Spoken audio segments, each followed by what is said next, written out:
ang message niya sa ating newlywed.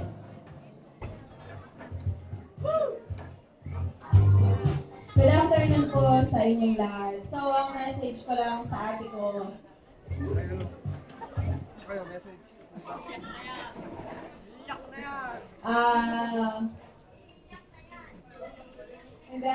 Unang-una, nag-thank ako kay Lord kasi after 31 years na pag-aantay niya, finally binigay na sa kanya ni God.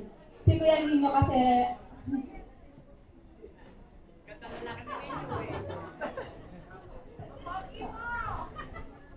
So, si Kuya Nino yung answered prayer ni ate.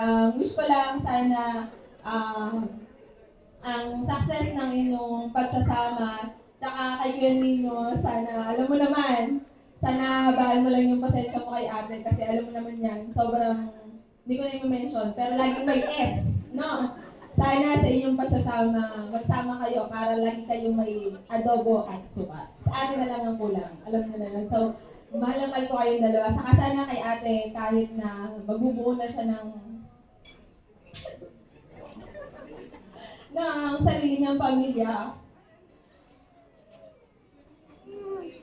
sana lagi pa rin siyang nandyan para sa amin kasi sa atin talaga yung parang head of the family namin sa most of the decision, sa kanya nang gagaling.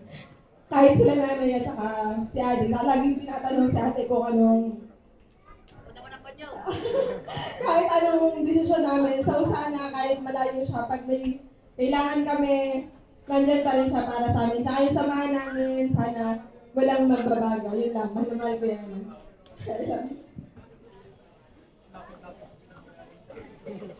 Hello, good afternoon po. Ako naman, congrats sa inyong dalawa. Basta lagi lang rin magkaroon ng communication para kahit may problema, maayos niyo yung problema. At saka, sa wakas, dumating na kayo sa akin din.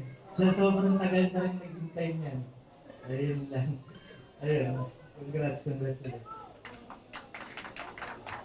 Ayan, so palakpakan naman po natin ating best man at middle corner. So at this point, ayan, so nire-request ko po na yung ating mga kutsara at ang mga baso ay ating pong kakalansingin ito habang nagto-toast po sila.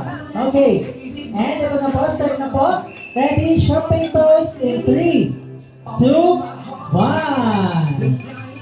Ayan.